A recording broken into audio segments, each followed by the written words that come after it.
When you're exploring the surface of your Terraria world for the first time, you're usually looking for a way to get underground. I mean, that's where all the good stuff is. So from here, you got a few options. Your regular forest, your jungle, tundra, evil biome. All these have their own good reasons to explore, but guess what? I skipped the biome. Ooh.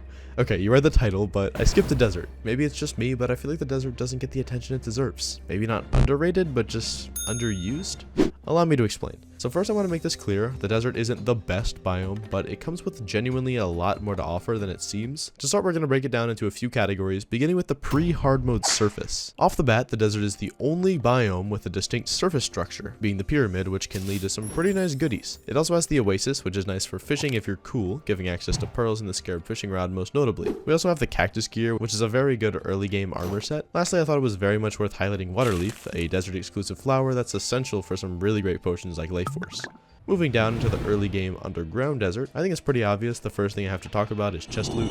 As of 1.4, the desert chests are actually stacked with a whole bunch of super unique items that are mostly really handy. First off, two pretty decent starting weapons, the Thunder Zapper and the Storm Spear, which can both be a great addition to your magic or melee loadout. Then the Bass Statue is just 5 free defense all the time. The Ancient Chisel is great for its mining speed boost, and the Dune Rider boots are the absolute best variant of Hermes boots, being the only one to have an additional buff which makes you even faster on sand blocks. Then we just have a few extra smaller utility items, including the Snake Charmer's Flute, Encumbering Stone, Magic Conch, and the Desert Minecart, each with a unique and desirable purpose.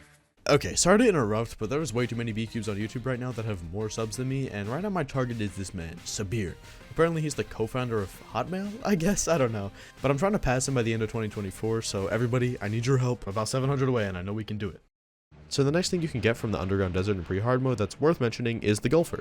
Yeah, obviously the Gulfer isn't necessarily a fan favorite, but golfing is cool and the more NPCs the merrier. Finally, before we get into hard mode, it's impossible not to mention the Desert Fossil. The Fossil armor and the other stuff from Fossil is actually a really great pool of items that you can benefit from, especially as a ranger. Okay, so that's just about everything for pre-hard mode, so let's get into the hard stuff.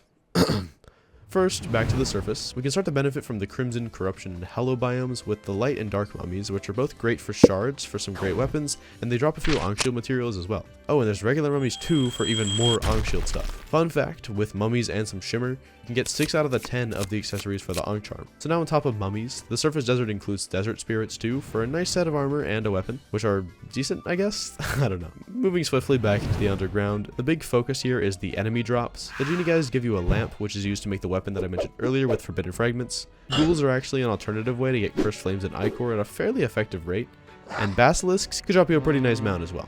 On top of that, there's a fair share of vanity items that you can pull from lamias and ghouls too. So that's everything for the above and underground exclusive stuff. Now we're gonna dip into the miscellaneous category for some things that didn't fit in before.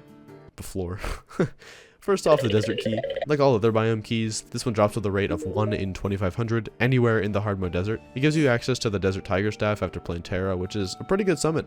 The next one is pretty obvious, but the desert has sand, like lots of sand.